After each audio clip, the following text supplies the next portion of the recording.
Marami sa ating mga nakakatanda ang gusto pa rin kumilos, gusto pa rin nilang makatulong sa pamilya, gusto pa rin nilang maging bahagi ng kaunlaran. Programs like this give them a chance. Inain kami dihan sa Provincial Government of Northern Samar. Naghahatag kami sa sulod-siling ng programa, no? Na ataman dito tumuyo na matagat pa sin dako pang opportunity sa ating mga seniors, sa ating mga PWDs, no?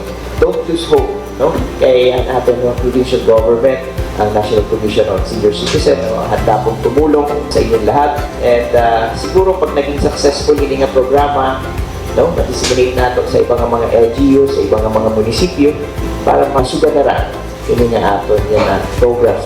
Ninautod ka ang national government, no, makahatag pa si kaangayan diwa nga pundo para sa nga program kay dili ini makakaya sa naton, no, gobyerno probinsyal, no, kundi at suporta sa naton national government.